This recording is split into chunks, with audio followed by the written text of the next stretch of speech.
Absolutely. So, ladies and gentlemen, we are sitting here with Traci. And Booty. And what's your name? Booty. Booty. Yeah. I don't think that's your name. Dagon. Say hi. Say hi. My name is Dagon. Hi, my name is Traci. Okay. So, Traci, how are you today? I am good today. Awesome. Having a little complications here, but No complications at all. We have somebody who's in the studio who's really excited to be in the studio. I want to sing. And he's going to sing for us in a little bit. But first, before we sing, we're going to talk to your mom just a little bit. Yeah, put your headphones on. So, I can't Phoenix East Special is the panel that we're going to be doing. Right. And we're sitting with Dagon. So, take a little time to tell us about Dagon. I can't hear you. It's okay, honey. We'll take care of that in a minute. You'll get to sing. You'll be good. Dagon is 9 years old. Yes. And he has been diagnosed with autism and a learning disorder. Yeah. He was diagnosed at the age of 14 months. I want to listen, please. I want to listen. I'm gonna show it to you in just a second, okay? And it has been a struggle. The struggle is real. Tell me about it. And you know the struggle right now because you've been dealing with the struggle since we got here. It is complicated. Yeah. He's complicated. Yeah. And but it's good. Mom has a big fat booty. Mom has a big We deal with this on a daily basis, but normally he was medicated. Mom has a big fat butt. Since released him from his medication because we want to work with him more on a holistic level. Tell me about that. We are looking more into the CBDs and good and big fat butt and food. Okay, yes, big fat butt. Processed foods are commonly really bad for everyone. But especially for those with autism because they don't process it very well and it causes a little more issues. But we've been dealing with this since he was 14 months old. He's now 9 and he's the joy of my life. he is a bundle of joy. On our toes, very much so, and I think you recognize that after today. I gather that. He did break your yard, and he chased the cat out of here. He's very vocal, which actually most people with autism are not. However, he was not vocal until he was about 6 years old. Really? So he's only been vocal for the last 3 years. Now, do you think that the medications that you guys have taken him off of had anything to do with that? Yes. Okay. Tell me a little bit about that. So.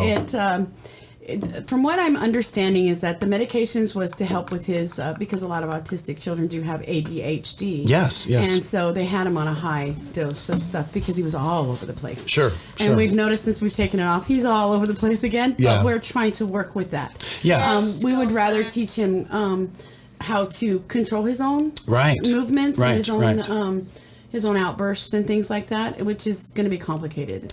So tell me a little about the parenting of that, because you have to parent differently, right? Like you're not. He's not acting out per se. No. Yeah. It's something he has no control over, right. And so we've had to learn that distributing. Discipline is a little different. Right. For some parents, it's like timeout, or you lose this, you lose that. But for them, it's tragic. Right. It's tragedy. Right. It's like you've just totally torn their whole world apart. Yeah. So we've had to learn a little more on how to relate with him a little more on a vocal level. Okay. Using soft tones. Right. Sometimes as parents, we know we cannot control our tone of our voice. And I mean, things get frustrating, yes, right? Exactly. Yeah, absolutely. And we do get frustrated, and we sometimes do take it out on the child, which is not our, not something that we also don't have control of. Yeah, sometimes. Absolutely. Because you've gone to the point where it's like, I can't whisper any longer. Right. And it's like, I'm done. And I'm going to tell you I need you to hear this right now. Listen, and they don't listen very well. But once they do listen and you get their attention, we all notice a lot of autistics do not have the eye communication where they can look at you and actually, I noticed that when I was trying to connect with him. Exactly. It's the eye contact wasn't happening because I felt like if I can look him in the eye, then we can communicate. And but that's a learning behavior that we're having to teach him. Sure. And a lot of autistics need to learn that behavior, and it's very difficult for them. Sure. Because it's not something they understand. They don't understand it. They also don't understand consequences to their actions. Right. And for him, his particular autistic level, he is a fire starter. Okay. He is a runaway. Okay. He is a breakout. You can probably put him in the biggest prison and say you'll get out. You'll never get out of here, and you'll find him outside. Yeah. So I would say that he's very smart then. Very intelligent, very aware of his space. He's very intelligent. And if you notice, he can look at something, and even if you show him only a few parts of it, he's already got it mastered. He will tell you, nope, that's not how you work that. Nope, that's not how that goes. It's interesting. So, you guys came over and we've just been kind of hanging out, and he's been kind of just doing his own thing and kind of taking care of his own stuff. Right. And what's interesting is that he picked up a rake and was like raking the rocks and stuff like that. Right. So tell me about that in the household. Like, do you guys give him chores and stuff, or what is that like? He does have a chores list. Yeah.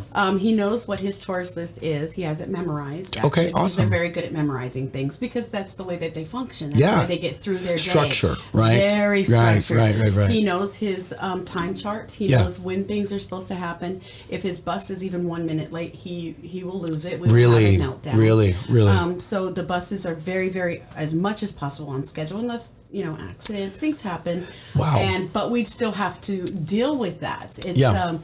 Once a meltdown occurs, getting him to school is another story. It's a whole other hassle. Different story. For other children, I missed the bus. Mom will take me to school. I'll be fine. For him, it's I missed the bus. Where do I go from here? It's like over. It's devastation, right? Total devastation. Wow. Because it's gone off of the regular. So what do you guys do to kind of not necessarily get him back, but what types of techniques do you use or talks do you guys have with him in regards to teaching him what to do when things don't go as planned? We try to sit down with him. Yeah.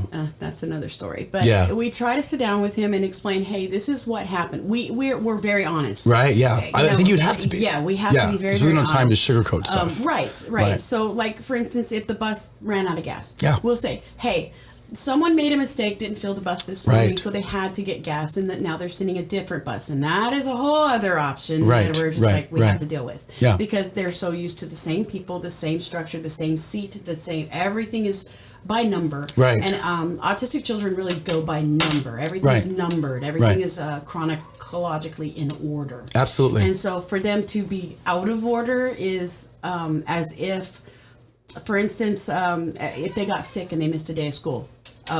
It's a big deal. It is a big deal. It's a big deal. It is a very big deal. Yeah. But for us, we sit down and we talk to them. We explain, this is what happened and this is the process. Sure. So we have to come up very quickly with a new plan. Order. Right. Because if we don't, then he has nothing to go farther with forward with knowing an expectation. Right. So how long does it take? So let's say, and you're to use your words, you're calling it a meltdown, right? That's what I've heard. Yes. So how long does it take? How long does like because I don't think I've seen a meltdown today. Not yet. So came very close if you noticed, and how I had to interject with, hey, this is how it's going to go, and this is the order, and I put it in order. So the question I was going to ask was, how long do these meltdowns usually take? Once it's triggered, and it is totally out of our control, it could take between 4 or 5 hours. Really? Sometimes it could take all day. It's literally like we're running around with our heads cut off going, how do we put this in order? How do we put this in order? Absolutely. And, and we run a business, so we know order. Yeah. We know order. Yeah. And yes, sometimes chaos happens, but we still in our head, now that we have an autistic child, we have learned to put ourselves Folks, if you guys are hearing that bell right now, so we have a bell at our house,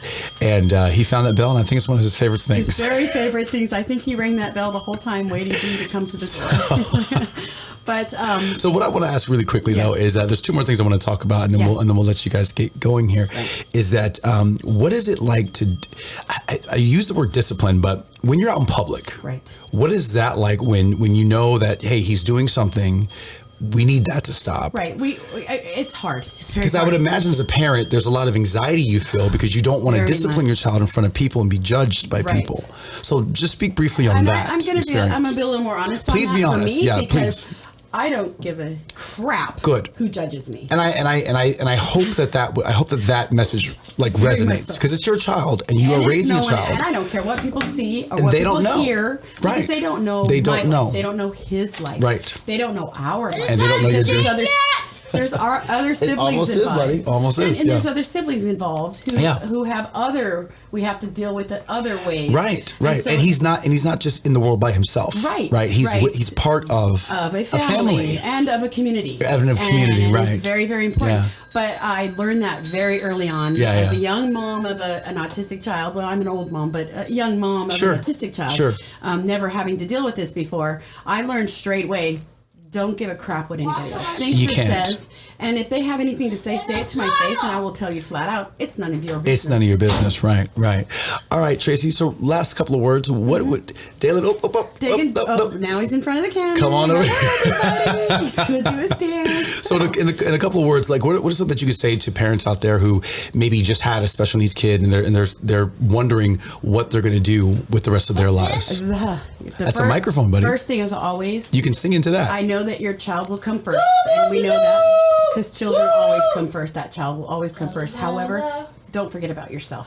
Don't forget about yourself. Self-care. Self-care is 100%. And get yourself people around you. Right. People you can go to who know your child, who will be able to step in and say, okay, how about you go take a nice hot bath? Yeah. While I sit here and let your child have their meltdown. Exactly. Right. So that you can bring yourself back together.